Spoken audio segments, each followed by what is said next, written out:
gonna swim, bike and run. In the corner sun, we're gonna swim, bike and run. In the corner sun, it's breakfast with Bob. It's breakfast with Bob.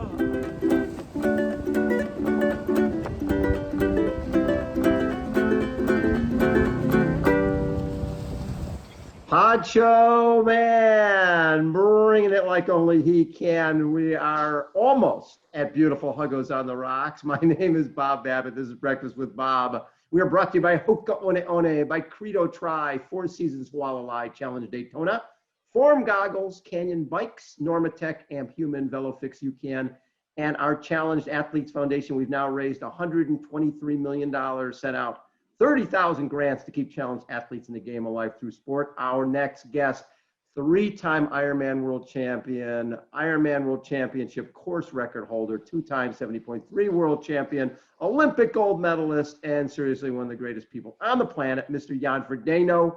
Jan, how the heck you doing? Hey guys, well, I thought I was really good, and now I'm seeing all these Kona images, and I'm realizing I'm actually a bit bummed. I'm actually a bit emotional for you missing out. I know. Hey, with your bike crash recently, would you have been able to race Kona with the crash, or would it have been a little bit of a test for you? No, the crash seriously put me out. I thought I was better than I was, and then there was a wrong diagnostic when we got taken in the ambulance, and they checked us out, and they said we were all good, or I was all good. Nick, my training partner, straight away had a broken hip diagnosed.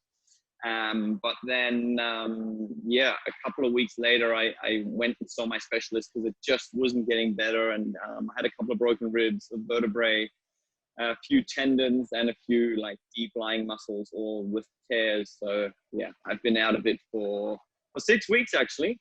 6 weeks. You've been out 6 weeks already. Yep, I'm good now. I'm finally good again. But to say I've lost a bit of shape would be an understatement. Yeah. So when you are, forced to miss that race, it's one thing you go there, you win it 2 years in a row, and then then you have back issues and end up having to walk a big chunk of the marathon. And then the following year, I know you're fired up, you're ready to go, you run a 106 to win the 70.3 Worlds, then you can't race. Not being able to race and having to watch a thing, how hard was that? Like always, there's nothing that's only bad in life, and there's nothing that's only good. And it was definitely the race that has kept me alive and shown me that I'm not ready to sit on the start line and watch the guys battle it out. It just had me that hungry and on the edge of my seat. And it was a bit of an emotional roller coaster. I definitely wasn't happy to sit back despite having had a great race, just as you said, 4 or 5 weeks before. Probably had the race of my life up and until then, and was quite happy with it. But actually being on the island, was one of those moments pivotal in my career in terms of setting up the next year and doing the work and being hungry and just realizing like, man, I can't just give it over yet. What did you learn from watching that race? We've seen it before where guys come over and they watch it and then they learn something that helps them the following year. Did you come away with some things that helped besides motivation? I think that's always the biggest thing for me is the motivation bit of it. I mean, it did, you watch athletes, but one of the things I've always done different in my career is, especially also in my rookie year, I made sure to go about it my own way. Because in the ITU years, right, you got to understand, when I was back there, you're looking at the guys, you're looking at Javier Gomez at the time and Ali Brownlee, and you're looking and like, okay, I've got to run 29:15 or what it may be, and then you gear your training for 29:15, despite maybe not being the right thing for you, you're just looking at a time rather than looking at the best possible training for you in this time. And that was one of the differences I swore I would make when I came to long distance racing, is that I would train to the best of my abilities and, have a look at what's happening. But really, it was such a bizarre year with it almost raining and being cool. And there was, I really took more of the atmosphere and the surrounding rather than watching others. So when you come back this last year and you've got Brownlee on the starting line, and there's a little different dynamics when you've got two-time Olympic gold medalist there. What were your, throughout the bike ride, especially late in the bike ride, it was you and T.O. and Brownlee, and then you get away and you get a couple minutes off the bike. Did you feel, a lot of times we look at the race and go, Jan looked like he was in control the whole way. I remember a couple years ago, we said, you look like you're in control the whole way, and you're going, you know what, I was ready to drop out 50 times. It was like the worst day ever. You look totally in control of the run this time. Was it that type of, okay, I feel in control, or was it one of those things where you were struggling?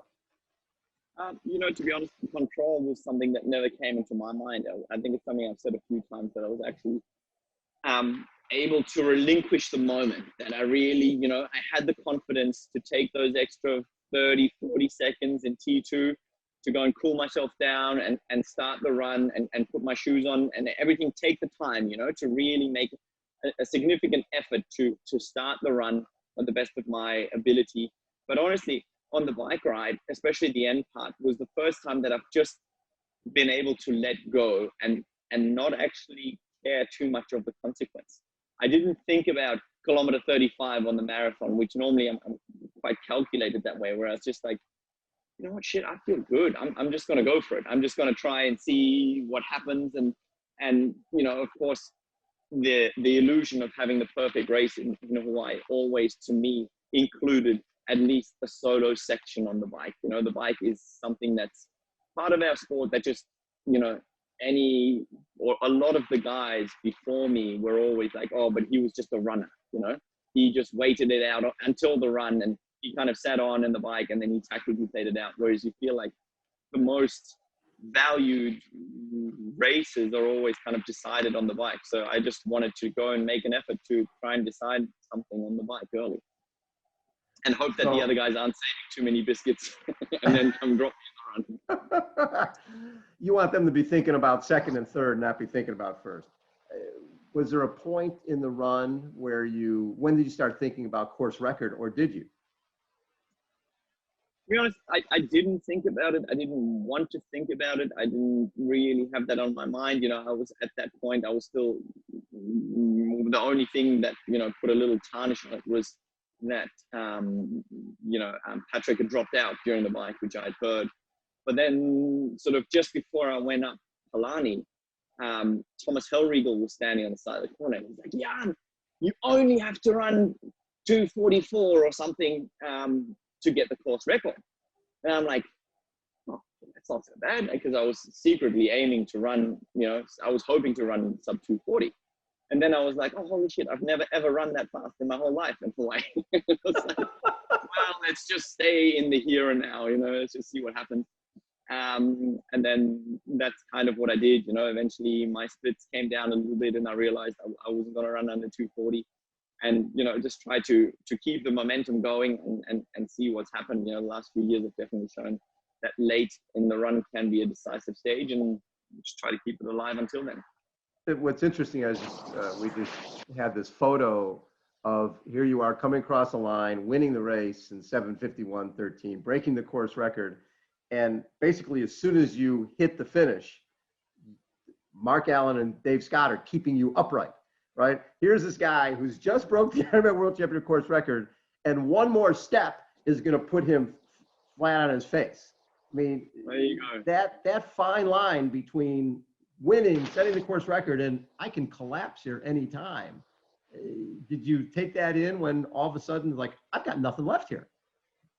That's the beauty. That is the absolute beauty of this sport and this event in particular. You know, the fine line of whether you make it or you shatter yourself. And then, you know, you have 12 Kona titles holding you up at the finish line.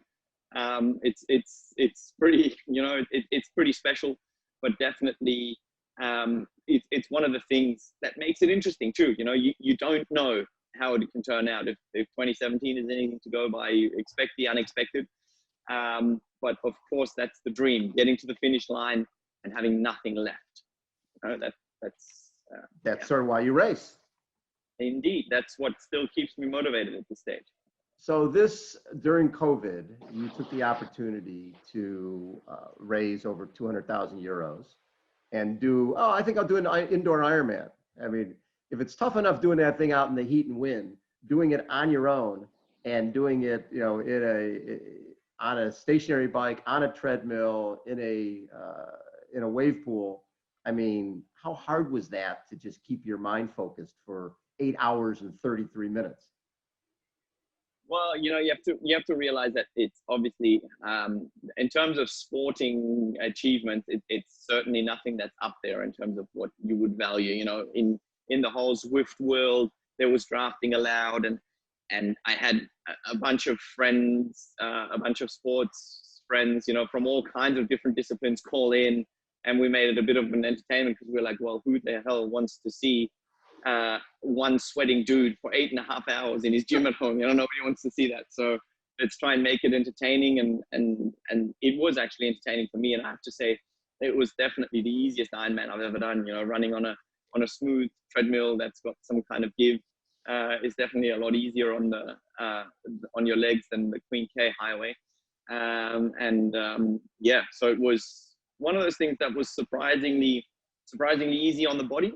But nonetheless, it was a similar fatigue mentally afterwards, and you just kind of fall into a hole because you know, we in Spain especially, we were locked in at home. We were not allowed to go outside even anywhere, you know, other than to go grocery shopping. So that was kind of the thing. It's like you've done the achievement, but you can't actually celebrate it other than, you know, by going in your garden and and opening a cold beer, which is not bad, but you know, you kind of want to go out, you want to go for a nice dinner, you want to do something different. But anyways, it was challenging, but you know, a cool thing, cool result in the end. You know more than anyone how good it is to raise some funds, and €250,000 is very is a drop on a hot stone compared to what you've raised with the CAF Foundation. But you know, it's a start. It's the first time we've ever done anything like it, and it actually feels really good. It's pretty motivating because it is a pretty selfish sport. And when you know you're doing something for someone else, sometimes that certainly helps. It knows you're changing somebody's life. There's nothing better than that.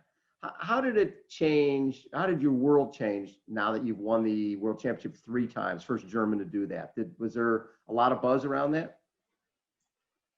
Yeah, there was a lot of buzz around it, and you know, the usual busyness to it, and then all of a sudden, life kind of stopped, especially here in Spain, you know, where the confinement, like I just said, is super strict. And you know what? It's the first time that I was actually able to enjoy a world title, because normally when you're good, things are busy. You're in an airplane, you know, once, twice a week, traveling across, trying to do this, trying to meet this requirement, or while still trying to train, you know, 35 hours a week, which is great to be busy, but at the same time, it's also very demanding and quite draining. So it's been a very interesting year in many ways, but of course, coming to the end now, you're realizing, well, this is going to be a zero-sum year in terms of sporting achievements as such, and being injured, I don't see the chance of really towing another start line for the rest of the year. So, you know, the usual waves I think most of us are going through. So heading into 2021, the focus obviously will be Kona. Do you go back to Frankfurt earlier in the year, or what are your thoughts? You know what? I would love to, but I've kind of already committed to Roth. If it goes ahead, I was meant to go there this year, and then of course the race got cancelled, and I said to the guys, look here, I'll show my solidarity by already signing up for next year, so I'll be there in 2021. Fingers crossed that it happens. And other than that, I don't know. I'd love to travel and see a new race earlier in the year, and just change the routine a little bit, because I think it's going to be a long winter. When you look back at your career, what do you look back at as maybe your toughest moment that you had to deal with? Well, toughest moment. I mean, you know, sport's beautiful and it's got all the highs, but but man, it's had some lows over the years too. I think definitely my worst time was 2011, leading into 2012, having an injury in my calf, and not knowing whether I'd be able to continue and actually make it to the 2012 Olympics, which I was qualified for. But at the same time, you know, it was a necessary horrible time because I wouldn't admit to myself that I'm done with ITU racing. I just, you know, it took that injury and it took that kind of time of actually being down and out to realize that, man, I've got to make a change in my career. I've got to see something new. Otherwise I'm going to get bitter about the sport before I'm 30 years old. So that was definitely probably the lowest time that I've had.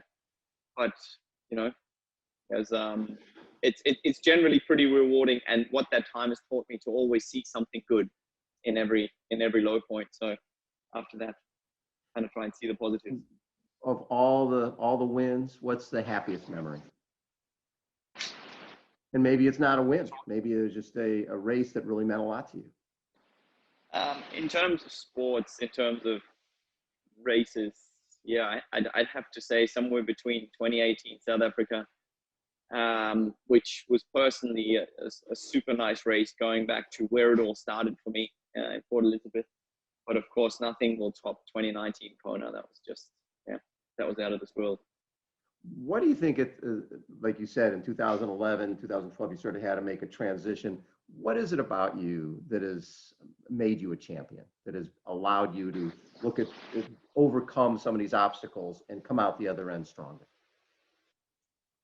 I think just being too stubborn to give up. Really, I think that's one thing I've always had. It's I'm not a particularly great swimmer. I'm not a particularly great cyclist. My running is, it's up there, but it's not fantastic if you look at specialists or the fastest. There's nothing standoutish about it. So I think it really is my tenacity and my sheer hunger to find out if I can win, the curiosity of seeing whether I can get back, and that brought with it the will to just stand up one more time. Then I fell over. We chatted years ago when you ended up winning your Olympic gold. One of the things that always impressed me is how focused you were on that Olympic goal. That was your goal that you were going to get. And it's not like you had this history of winning all these ITU races, but it was like, in your mind, you were the guy. And you talked about that you would do these 200-meter sprints at the end of every workout because you knew it was going to come down to that. Take me back to that whole mindset of everybody's talking about other guys. They're talking Javi Gomez. They're going to have a parade back home when Javi wins the gold. I don't think very many people were thinking Jan Frodeno is coming away with the gold in 2008. Talk a little bit about when you made that decision that this is my goal. There were a couple of things that Courtney Atkinson, he was sponsored by an energy drink company at the time, and they brought a brochure naming him as one of the favorites, and I guess justifiably so. And he said he can virtually feel the weight of the gold medal around his neck in that interview. And just reading it, I said to myself, no, I want that gold medal. That is the weight I want to feel. And it was so vivid for me. But it also made me realize that I don't have that champion's mentality yet. I didn't really believe that I could. And what I started doing is meditating a whole lot and picturing that race. And I realized that I desperately wanted to win, but I realized that mentally I didn't have the tools to do so. I didn't actually believe it. And so, like always, you have to repeat something often enough to believe it. It's a common political practice that you just repeat things often enough and they become a truth. And that's exactly what I did. I just kept repeating that race and repeating it and picturing out how it would turn out until I actually felt myself holding that red tape in my hands and just grabbing it and just actually realizing, this is what it takes. And I went to bed every single night. I had this tape that I was listening to, and every single morning I listened to it again. And I just, really visualized this happening. And that kind of is the thing that taught me to win, from coming second and third and getting a few podiums and top tens and, you know, being kind of behind the big favorites who were Javier Gomez and Daniel Unger, my training partner at the time. But of course, Daniel showed me that it's possible because he won a world championship the year before ahead of Javier Gomez, which made it possible to beat Javier for the first time in our mind. And then I just realized, like, I need to flick that switch and nobody's going to flick it except for me. When Simon Whitfield made the move, and you know, he's an Olympic gold medalist from 2000, and he makes the move and goes off, you could almost, from watching the video, it was almost like you were expecting that to happen, and you were sort of waiting for someone to break things up, and then you made the race your own. Yeah, quite frankly, I just didn't have the guts to go myself. Like, I was just waiting for the sprint. I mean, you said it before, yeah, I was practicing that in every single training session and doing the sprints. And then it was obvious that it was going to come down to the scenario. And there was a big screen opposite the grandstand for all the people to follow the whole to follow the race live. And I saw Simon coming from behind and tossing his hat. And it was just subconsciously, I realized, okay, it's on. Here we go. And that's why, even though he hit us with so much speed, I was ready to just get on his heels and kind of use that speed that he had up and until the turnaround. And then it was just the final straight, which was bloody long, actually. I didn't anticipate quite how long it would be, but yeah, that was just one of those moments where everything came together and everything panned out the way I literally dreamed for 4 years it would. Did that change your perception of you winning that gold medal? I don't know. It was a difficult time, to be honest, that followed, because I thought I'd done it, and I thought that was enough. And I thought that would be it for the rest of my career, you know, that I would have this advantage. And the first thing I did is go on a party spree and just enjoy it, which I don't regret at all, you know, because how many times, well, I've only won one gold medal, and I'm very glad I celebrated it and didn't just get back to my normal routine. But at the same time, of course, as soon as it was time to toe the line the next year, you realize that you got to start pretty much from zero again. You know, you got to get fit, you got to get ready for the race, and the margins are very, very, very small in ITU racing. So yeah, it was a time that it took quite a while, perhaps even for that injury in 2011, and then for me to go to long distance racing, for me to rediscover the real love I have for triathlon. Because I think as much as a part of me flourished in that race, another part of me died when I crossed that finish line, and I just was quite ready to accept it. What is it about this sport? Because I think we share this. There's just something magical about this sport. What is it about this sport that is so special? I would struggle to pinpoint one thing. I mean, it's the family of triathlon, which I genuinely believe exists. I mean, it's an amazing community of people. Yeah. It's a history that's parallel to none. You know, having a world championship in the same place that's written so much drama over the years. It just genuinely, gets me excited. And then what we talked about also is the element of surprise that it always delivers. You just never know how the race will turn out. It's, you know, this island has a way of upsetting odds and favorites that just keeps it exciting. And I think that's the kind of mixture that really keeps me glued in and loving it. Love it. Hey, Jan, thank you so much for taking time. It is always such an honor to get to chat with you. I love the energy you bring to our sport. When you're the Ironman World Champion, you, in a sense, represent the sport. And nobody represents it better than you do. I really, really appreciate that. Thank you very much. Very humbling words from somebody who knows the history of the sport like no other. Jan Frodeno has been our guest, everyone. Again, the Breakfast with Bob, not quite Kona edition, but next year, Jan and I will be sitting with this backdrop. Yes, please. Jan, you are the best. Please give my love to the family. We'll do. All the best. Same to you, and stay safe out there. All right.